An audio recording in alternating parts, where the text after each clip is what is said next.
Hey everybody, Bob here. Just wanted to do this little video here. Got this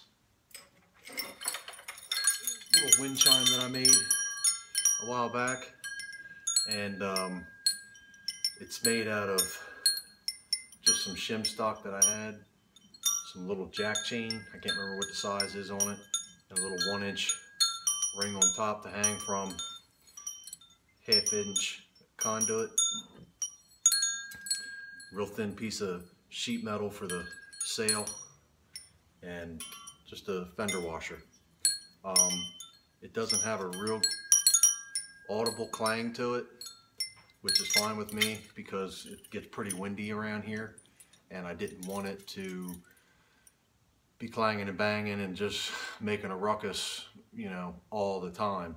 So it takes a pretty good wind to get it going, and it's not real overbearing, but yet you do get a nice gentle cling and a breeze. So anyhow, but what I want to do is I want this to have a rust finish like the shim stock does and the sail. So I happened to stumble across online a way to remove galvanizing, and I didn't know, I had no idea. I wasn't even watching the video for that. It was just incidentally, the video I was watching, the fellow was doing some welding and blacksmithing on something, and he had some galvanized bolts, and part of the video was him removing the galvanizing on the bolts. So I figured I'd give it a shot, record it, we'll see what happens. My goal is to hopefully get the galvanizing off of the tubes and the chain, and then I'll probably try a recipe to make it rust, and then we'll get it all cleaned up, and I'm going to clear coat it, and it should have a nice rust brown streaky kind of a wood grain look overall, and that's what I'm going for. So we're going to get to a ventilated area and try this procedure. Got a plastic bucket, I'll get some gloves, and what we're going to use is muriatic acid for cleaning up masonry work. So I got this at a box store for $7, $7.95, whatever it was, plus tax. So we're going to give it a shot.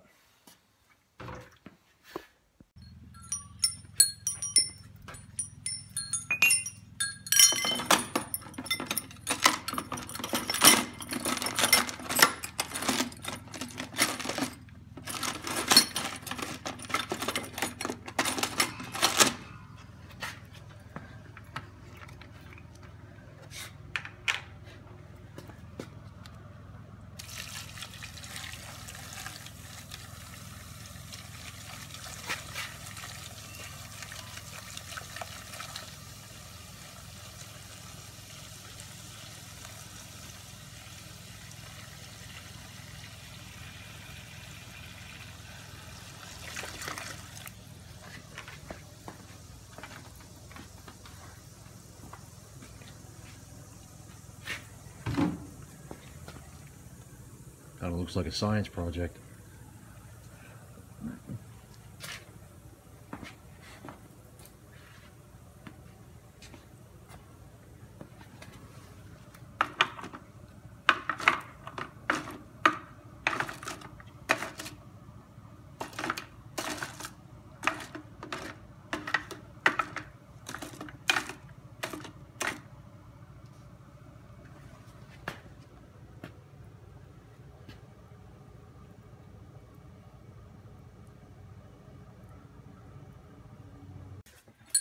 There we go. It's all cleaned up. The whole thing looks like all the rust is gone. I rinsed it off with water, by the way. I didn't show the whole dumping the container out and putting it back in the jug and the hosing off and the cleaning up and all that stuff. So, but that's pretty neat. The process really worked. It's really neat to see that all down to bare metal. I let it soak for probably about 10 minutes, maybe a little more actually. So we're going to dry it off. I'm going to put this ring in the vise and oval it a little bit, and kind of liking the way it looks now. I'm going to check with my wife and see if she wants to clear coat it the way it is, or go ahead and do the rust treatment. So it's hard to say what the next part of this video will be. I'll find out and get ready to shoot it.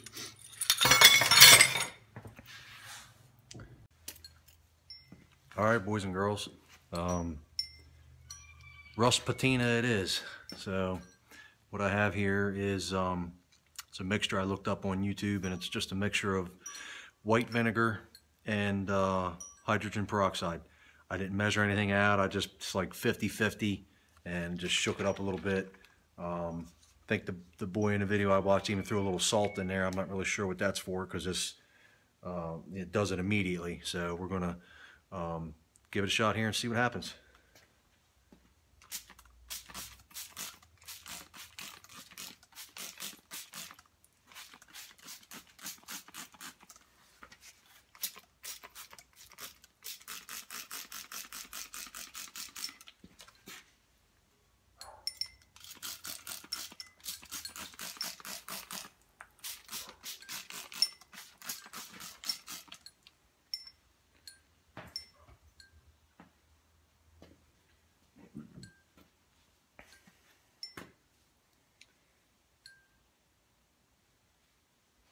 It's just starting to turn orange on top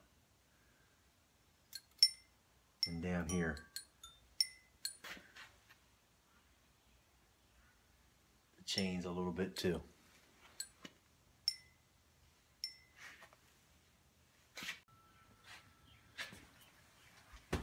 I let it sit overnight, and this is the result.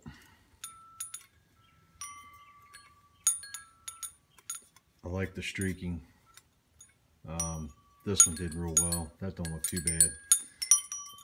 These are a little, I don't know, I could mix up some more and hit it again. I don't know if I will.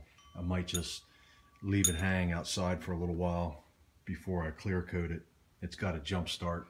I would think, you know, a week or two it ought to go ahead and pick up some more surface rust. I was really hoping it. The results I've seen online were a little bit more aggressive than this. I don't know if I had my mix right or whatever, I'm not sure, but it's pretty close. I'm all right with it. So, but just real quick, we'll go over how I put her together.